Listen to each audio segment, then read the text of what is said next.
Bonsoir à toutes et à tous, bienvenue dans Libre Ensemble, votre rendez-vous de la laïcité. Détourner un avion pour arrêter un opposant politique, arrêter quiconque critiquant le régime, snober les sanctions internationales, le président bélarusse Alexandre Loukachenko apparaît aujourd'hui sans limite, prêt à tout pour sauvegarder son pouvoir, lui qui dirige le pays d'une main de fer depuis 26 ans. Mais la contestation s'organise et se développe depuis plusieurs mois. Et ce qu'il s'est passé il y a 2 semaines en plein ciel a mis un coup de projecteur sur le régime bélarusse. Le dimanche 23 mai, le Bélarus a en effet envoyé un chasseur intercepté en avion de ligne à bord duquel se trouvait Roman Protasevich, journaliste de 26 ans et militant d'opposition. L'avion Ryanair dans lequel il se trouvait faisait la liaison entre Athènes et Vilnius. Il a dû atterrir d'urgence dans la capitale bélorusse où Roman Protasevich a donc été arrêté. On va décrypter la situation dans le pays avec nos 2 invités ce soir. Libre Ensemble, Vinciane Colson, Jacques Nizin. Alors déjà, bonsoir à toutes les 2. Tout d'abord, donc, Ekaterina Pearson-Ligina, vous êtes chercheuse en sciences politiques à l'ULB, spécialiste de la politique étrangère bélarusse. Et alors, à vos côtés, Daria, vous êtes bélarusse, installée en Belgique depuis 10 ans. Et on peut dire que vous êtes une militante des droits humains, active vraiment dans la diaspora bélarusse. Et vous étiez dans votre pays en août dernier lors des grosses manifestations où les femmes ont d'ailleurs pris une importance inédite. Vous nous en parlerez dans un instant. Alors, Ekaterina Pearson-Ligina, je me tourne d'abord vers vous. Est-ce que vous pouvez peut-être nous dresser un peu le portrait du pays, ce pays Alors déjà, on va peut-être commencer par ça. Moi, je voulais dire au départ Biélorussie. On me dit qu'il faut dire Bélarus. Pourquoi, en fait, c'est important, cette terminologie Bélarus et pas Biélorussie, comme on le traduit parfois en Belgique ou en France? Donc, Bélarus, c'est le nom officiel du pays, dans les 2 langues d'État, en russe et en bélarus.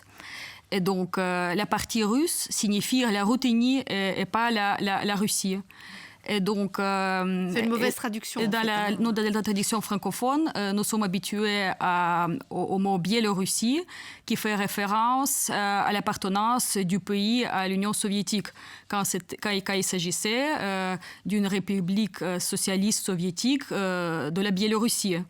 Et donc, actuellement, c'est un pays indépendant depuis la chute de l'URSS qui s'appelle Bélarus. D'accord, Bélarus. Et dans beaucoup de pays, le nom Biélorussie change pour devenir Bélarus. Par exemple, en allemand, c'était Weißrussland.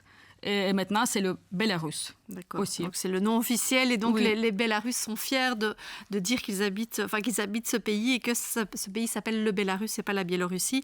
C'est important de le préciser. Donc, pays qui est dirigé depuis 26 ans par Alexandre Loukachenko. C'est le premier et c'est l'unique président, finalement, que le Bélarus ait connu depuis l'effondrement de l'Empire soviétique. Et il est considéré comme le dernier dictateur d'Europe. Alors, Ekaterina, en quoi, finalement, la mobilisation qui a lieu depuis plusieurs mois est vraiment différente des précédentes dans ce pays? Donc, il faut tout d'abord préciser qu'il s'agit d'une mobilisation protestataire post-électorale qui est survenue en réponse à la fraude électorale et à la tenue des élections présidentielles dans les conditions non libres. Et donc, Alexandre Loukachenko s'est fait réélire pour le 6e mandat lors de ces élections présidentielles. Qui ont eu lieu le 9 août 2020. Donc, les résultats des présidentielles passées de 2001, 2006, 2010, 2015 ont été également truqués et il y a eu des manifestations de l'opposition à l'issue de certaines de ces présidentielles. Mais cette fois-ci, la situation est très, très différente. Donc, la société bélarusse s'est fortement politisée. Donc, les candidats issus d'une nouvelle opposition ont parvenu à attirer des électeurs qui ne s'intéressaient pas auparavant à la politique. Le secteur IT a proposé de nombreuses solutions pour confirmer que le trucage des élections a eu lieu. Et la politisation a touché tout le pays et pas uniquement la capitale, Minsk, qui est traditionnellement anti-Loukachenko. D'accord. Donc en fait, effectivement, après ces élections, il y a eu une forte mobilisation, il y a eu de grandes manifestations. Et vous étiez dans le pays d'Aria, vous êtes sortis dans la rue pour manifester. Et ces manifestations, elles étaient principalement menées au départ par les femmes. Comment on l'explique? Comment ça s'est organisé? Oui, au début, je voudrais juste ajouter que... après les élections 2010, beaucoup de gens ont quitté le pays parce que peut-être ils pensaient qu'on ne peut changer rien. C'était vraiment la répression très très grave après les élections déjà 2010. Parmi eux, j'ai pensé que je peux faire plus ici avec des institutions européennes. C'est pour ça que vous êtes partie. Oui, c'est ça. Mais l'année dernière, c'était vraiment l'année d'espoir regagné pour tout le monde, pour moi, mais je crois que pour beaucoup de gens. Ce que j'ai vu sur les rues des villes belarusses, c'était vraiment quelque chose de magique pour moi. J'ai jamais vu cette mobilisation de tous les partis de la société. On peut dire que c'était les jeunes et les seniors, les hommes et les femmes, les docteurs, les enseignants. Et c'est vraiment les gens de toutes les professions, même les gens qui travaillent pour le gouvernement. Et on doit se souvenir que beaucoup de gens au Bélarus sont employés par les entreprises de l'État. Donc, c'est aussi pour ça que c'est très, très difficile de manifester au Bélarus. Il n'y a pas de liberté de l'association ou liberté de l'expression. Et vous pouvez perdre votre travail, votre santé, votre liberté et même votre vie, qu'on a déjà vu. Et c'est pour ça que je peux dire que... Bélarus sont vraiment mes héros. C'est vraiment les gens ils sont très, très courageux. Après les 3 jours affreux, quand les gens étaient torturés à la prison à Cristina.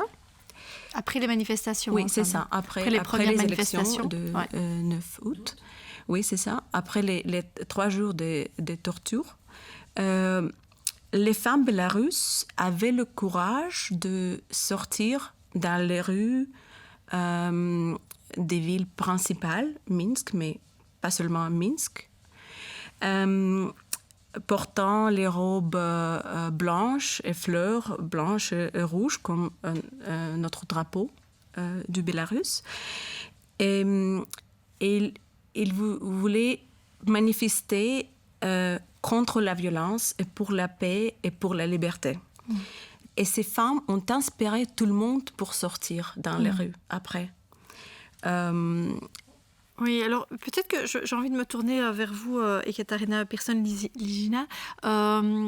C'est que quand on voit ces manifestations et le fait que ces femmes sont sorties dans la rue, nous, de notre point de vue, on pourrait se dire, tiens, elles sont là pour défendre des valeurs vraiment féministes.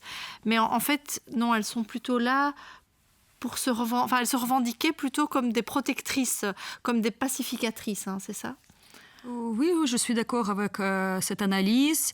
On pourrait dire aussi que Svetlana Tikhanovskaya, qui incarne ce mouvement d'opposition, qui s'est présentée aux élections. Qui s'est présentée aux élections à la place de son mari quand il était jeté en prison, et qui n'avait pas elle-même de programme politique particulier. Elle promettait seulement d'organiser les nouvelles élections, cette fois-ci démocratiques, en cas de son élection.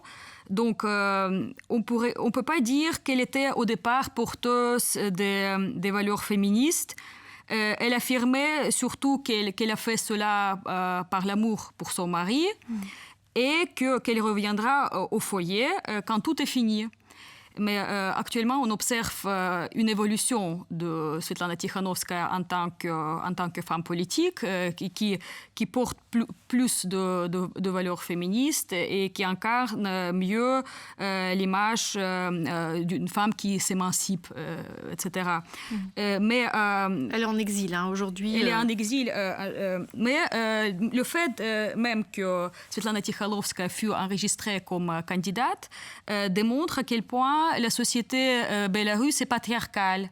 Parce qu'avant de l'enregistrer comme candidate, Alexandre Loukachenko a annoncé que la Constitution n'est pas faite pour une femme, que c'est une charge trop lourde pour une femme d'assumer des fonctions du président. Et donc, il a juste accepté sa candidature parce qu'en fait, c'était une femme et donc il estimait qu'elle avait de toute façon aucune chance. Aucune chance.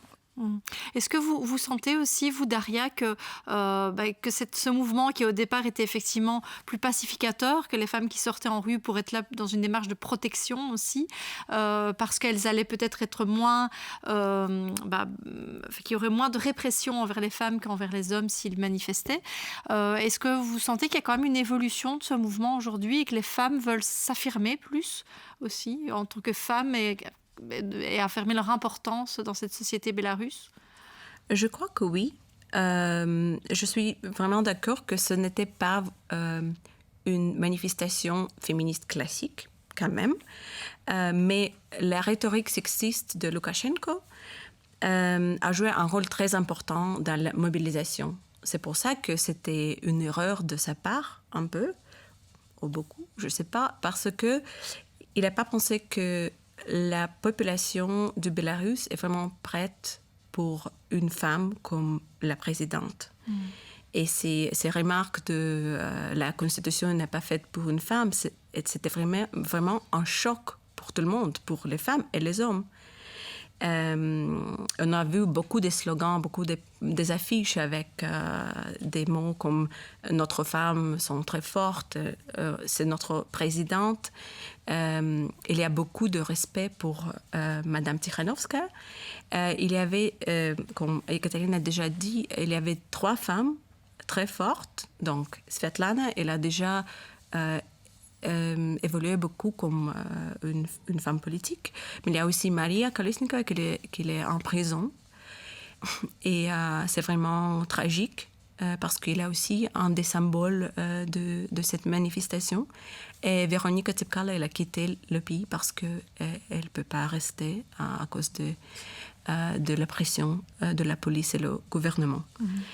Mais je crois que vraiment le trio ont inspiré les femmes au Bélarus et les femmes qui habitent comme moi ici, la Belgique, les femmes bélarusses ou en France ou en Allemagne, pour être plus actives dans la diaspora aussi, pour s'affirmer, pour vraiment être les leaders dans les organisations de société civile, les ONG. Et je vois beaucoup d'activités des femmes. C'est vraiment très inspirant pour nous. Alors, on voit que, outre les femmes, il y a aussi eu les retraités qui ont manifesté. Il y a d'autres pans de la population qui ont manifesté. Et Daria le disait, finalement, on voit qu'il y a une colère dans un peu tous les secteurs. Quelles sont, du coup, pour vous, Ekaterina, les raisons profondes, finalement, de cette révolte aujourd'hui au Bélarus ? Je voulais juste aussi ajouter par rapport au rôle des femmes. Quand les femmes sont sorties le 12 août, c'était en fait un moyen de continuer les mobilisations. Après une très forte répression qui a duré 3 jours, en plus, qui était accompagnée par les cas de torture dans les centres de détention. Donc on pourrait dire en fait que cette mobilisation au départ post-électorale s'est élargie considérablement en réponse à la violence exercée par les services bélarusses de la police spéciale à l'égard des manifestants pacifiques. Et surtout, les cas de torture, parce que les Bélarusses ont été profondément choqués que c'était possible dans leur pays de vivre cet enfer. Et donc, parmi les causes immédiates, c'est la fraude électorale et la violence policière, mais il y a aussi les causes profondes qui s'expliquent pourquoi ce mécontentement est survenu maintenant et pas l'année passée ou il y a 10 ans. En fait, donc dans les années 2010, on constate que la croissance du PIB bélarusse est très lente, l'économie stagne et l'écart des salaires entre Minsk et les régions s'élargit, et encore plus avec les pays voisins comme la Pologne ou la Lituanie. Et ce mécontentement de la population est saisi par les blogueurs qui parcourent tout le pays et qui donnent parole aux citoyens simples. Et donc l'influence des médias indépendants à ce moment-là et des réseaux sociaux s'élargit significativement, et encore plus pendant la première vague du Covid, parce que les citoyens simples cherchent la vérité sur les cas de Covid, sur les mesures à suivre. Et je dois rappeler que Loukachenko a très longtemps ignoré, refusé de reconnaître les dangers de la pandémie. Donc, on peut constater que l'État n'a plus de monopole pour l'information donc dans les années 2010. Okay. Et donc, il y a aussi des gens qui commencent à compter de plus en plus sur eux-mêmes. Et le modèle paternaliste promu par les autorités commence à présenter des failles, car il y a moins d'argent dans le budget pour les programmes sociaux. Et il y a les solidarités horizontales qui forment entre les citoyennes. À la fin des années 2010, on constate par exemple l'apparition des plateformes de crowdfunding. Les citoyens recueillent des fonds, par exemple, pour des projets culturels, les projets sociaux, pour payer les amendes, pour les opposants politiques. Et en plus, il y a aussi le secteur IT qui se développe et qui constitue, avant les élections présidentielles, environ 7% du PIB. Et donc, ce sont les travailleurs qui ne dépendent pas de l'État, mais qui commencent à vouloir influencer la politique et qui ont les moyens à consacrer donc à cette lutte contre le régime. Alors, on va poursuivre dans un instant avec les sanctions contre le régime. Mais je vous propose d'abord d'écouter le témoignage d'un journaliste bélarusse que l'on a recueilli grâce à vous, Ekaterina. Alors, il s'appelle Ilya Dabradvor et pendant l'été 2020, il a travaillé dans le quartier électoral d'un des candidats à la présidence, Valéry Tsepkalo. Et récemment, il a dû fuir en Pologne avec sa famille et ses 5 enfants. Alors, en cause notamment une amende de 3 500 € que sa femme, militante d'opposition, a reçue parce qu'elle avait affiché des portraits de prisonniers politiques sur leurs fenêtres. Alors, il faut savoir qu'à Minsk, le salaire moyen est de 500 €, donc 3 500 € d'amende, c'était impayable pour eux. Et puis, il y a aussi eu des fouilles de la police dans leur appartement. Donc, Ilya Dabradvor a fouillé en Pologne avec sa famille et on lui a demandé pourquoi. On l'écoute.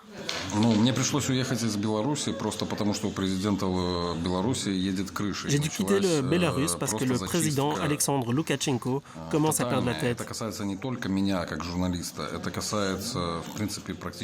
Il y a des purges totales. Elle n'implique pas uniquement moi en tant que journaliste, mais tous les citoyens bélarusses. Les gens sont poursuivis pour de simples commentaires postés sur Facebook ou seulement pour avoir exprimé leur mécontentement vis-à-vis des autorités. Et les autorités les considèrent comme ennemis. J'ai dû partir pour assurer ma sécurité et celle de ma famille. Ma femme a été accusée de crime et le processus était lancé pour ouvrir des poursuites judiciaires à mon encontre également. Des milliers de réfugiés bélarusses sont arrivés en Pologne, en Ukraine, en Lituanie depuis août dernier. Est-ce que vous avez eu des facilités pour obtenir le statut de réfugié en Pologne ? En Pologne, les réfugiés bélarusses suivent la procédure standard. Mais il faut quand même souligner que les travailleurs de ces services sont très compréhensifs vis-à-vis de notre situation.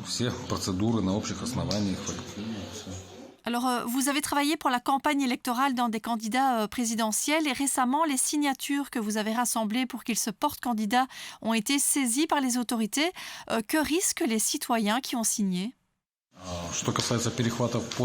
Nous avons présenté environ 160 000 signatures à la Commission centrale électorale. Les citoyens qui ont apposé ces signatures et qui travaillent dans les services publics ont déjà été licenciés.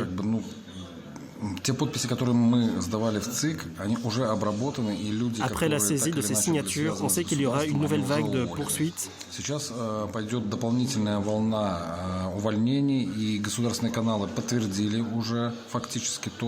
Les chaînes contrôlées par l'État ont déjà confirmé que la répression allait se poursuivre.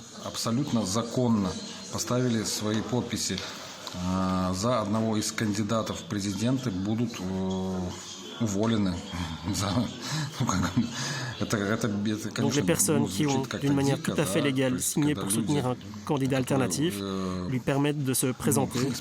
Ces personnes vont être licenciées. C'est la réalité dans laquelle on vit au Bélarus aujourd'hui. Alors on voit à travers ce témoignage que la répression vraiment se renforce. Et pour un petit message Facebook, un commentaire, un logo sur un masque, on peut se faire arrêter. C'est nouveau ça, Daria? Vous sentez vraiment que cette répression s'est renforcée ces derniers mois? Oui, je suis d'accord. C'est un témoignage très fort, mais quand même, c'est une des histoires des milliers de Bélarus. Il y a beaucoup de Bélarus qui doivent partir, qui doivent se battre pour la liberté en Pologne ou Lituanie, mais ils ne peuvent pas rester au Bélarus. C'est vraiment triste. Et ce qu'on voit aujourd'hui au Bélarus, c'est vraiment épouvantable. C'est un désastre pour les droits de l'homme. On parle aujourd'hui de 450 prisonniers politiques. Parmi eux se trouvent Roman Protasevich et Sofia Sapega. C'était les deux passagers de vol Ryanair. Et c'est vraiment... Loukachenko a vraiment franchi une autre ligne rouge avec l'atterrissage forcé de l'avion. Mais on pense que aussi Sofia Sapega et Roman Protasevich, tous les prisonniers politiques peuvent aussi être torturés en ce moment. On ne sait pas, c'est vraiment possible, ça ne sera pas une surprise pour nous. Et on peut dire que Loukachenko tient la population de Bélarus comme otage. Parce que aussi, c'est très très difficile de voyager, de traverser les frontières terrestres. Et à cause de ces actions illégales, l'espace aérien est bloqué par l'Union européenne aussi. Est-ce que même les personnes en exil, comme vous, ici en Belgique, vous craignez pour de vous faire arrêter un jour quand on voit qu'effectivement on peut arrêter un avion, détourner un avion? Est-ce que vous-même vous craignez J'ai pas peur pour moi, mais j'ai plutôt peur pour ma famille et mes amis. Au Bélarus, je sais que je dois être très prudente. Je ne peux pas prendre l'avion qui traverse le Bélarus, c'est compris déjà. Il faut être très, très prudente. Mais quand même, ce n'est pas nous, c'est les gens qui sont au Bélarus, qui sont dans une situation très, très grave. Donc, j'ai peur pour ces gens. Je pense que c'est intéressant de parler aussi des sanctions que l'Union européenne notamment a prises contre le Bélarus et de savoir quels sont les moyens d'action. Alors déjà, par rapport à ces sanctions de l'Union européenne, est-ce que pour vous, ces sanctions sont efficaces, Ekaterina Persson? Moi, je trouve que les sanctions actuelles ont une influence limitée. Donc, il s'agit, je vais rappeler, d'une interdiction d'entrée dans l'Union européenne pour 88 représentants du régime. Et il s'agit du gel des finances et l'interdiction de coopération avec cette entreprise bélarusse. Donc, ce sont les sanctions assez symboliques dans le sens que les fonctionnaires bélarusses qui figurent dans cette liste ne se rendent jamais dans l'Union européenne. Et en plus, il est possible de créer de nouvelles entités économiques afin d'éviter ces sanctions financières. Toutefois, la dernière interdiction aux entreprises européennes de survoler le Bélarus et l'interdiction pour l'entreprise aérienne Belavia, ce qui est l'unique entreprise nationale aérienne dans le pays, de voler dans l'Union européenne, ont quand même un impact économique. Mais la décision de l'Union européenne est d'une part compréhensible, car la déviation de l'avion a mis en danger la vie des citoyens européens. Donc, les hommes politiques, ils ont les comptes à rendre aux citoyens européens. Mais d'autre part, on a une situation où les Bélarusses sont coincés dans leur pays. Parce qu'il faut rappeler que cette situation donc, est mise en place en décembre 2020, lorsque Alexandre Loukachenko a fermé d'abord la frontière terrestre, citant la situation épidémiologique dans le pays. Donc il a fermé ses frontières soi-disant pour protéger les citoyens du Covid. Alors qu'il est tout à fait courant de faire l'inverse, de fermer la frontière pour l'arrivée de ressortissants d'autres pays. Et donc, hier, en plus, les autorités ont durci les conditions de sortie. Il faut dorénavant avoir un permis de séjour de longue durée dans un pays étranger et pas temporaire, afin de pouvoir sortir du Bélarus. Et donc, évidemment, la frontière aérienne est fermée donc, par la décision de l'Union européenne et la terrestre par la décision d'Alexandre Loukachenko. Et donc, il y a seulement donc, la frontière aérienne et terrestre avec la Russie qui reste disponible. Et donc, d'une part, ça n'affecte pas les opposants politiques parce qu'ils sont déjà dans les listes noires. Et donc, au cas où ils prennent l'avion, ils vont directement être arrêtés. Mais ça, en général, cette situation quand même favorise l'isolement des Bélarusses en général. Daria, est-ce que vous pensez que cette révolte et cette mobilisation des citoyens bélarusses peut quand même réussir à faire plier le régime? Est-ce que vous mettez de l'espoir dans cette mobilisation, notamment de la diaspora bélarusse? Oui, je voudrais juste ajouter sur les sanctions, peut-être. Je crois que les répressions atroces contre la population du Bélarus quand même méritent la réaction de l'Union européenne la plus forte possible. Donc, on sait que les sanctions, c'est juste un des outils de la politique européenne, mais quand même, c'est un des outils très importants et symboliques. Et l'Union européenne doit vraiment cibler par les sanctions les entreprises de l'État, de l'industrie chimique et pétrochimique. Ça, c'est très important. Et aussi les hommes d'affaires qui soutiennent Loukachenko. Ça, c'est vraiment le minimum de ce que l'Union européenne peut faire. Mais il faut aussi affiner la politique des sanctions et il faut les combiner avec la diplomatie au niveau international, avec les États-Unis, par exemple, et aussi avec le soutien de la société civile. Ça, c'est très important, aussi le soutien pour tout le monde qui doit quitter le pays. Et avec la question des manifestations et de les mobilisations de la population, des citoyens, je peux dire que j'ai beaucoup d'espoir car les Bélarusses ont vraiment trouvé le clé du succès, je crois, c'est la solidarité. Nous sommes vraiment unis comme ça pour la première fois. C'est vraiment inspirant et c'est incroyable pour moi de le voir. Et ici, comme diaspora, on essaie quand même d'aider notre compatriote Bélarus en travaillant avec les politiciens européens et belges. Et on travaille beaucoup avec les politiciens, on organise les manifestations et on fait tout ce qu'on peut pour les soutiens. Et je crois qu'avec la pression internationale, on peut y arriver, vraiment. Bon, on va finir alors sur cette note d'espoir et on suivra évidemment la situation au Bélarus dans nos prochaines émissions. Merci vraiment à toutes les deux de nous avoir éclairé sur la situation dans ce pays que finalement on connaissait peut-être assez mal et c'est peut-être le seul avantage que je mets vraiment entre guillemets de ce détournement d'avion, c'est que ça a permis de mettre un coup de projecteur sur vraiment les atteintes aux droits humains au Bélarus. Merci à toutes les deux, merci à vous de nous avoir suivis et une belle soirée à tous. Merci. Merci.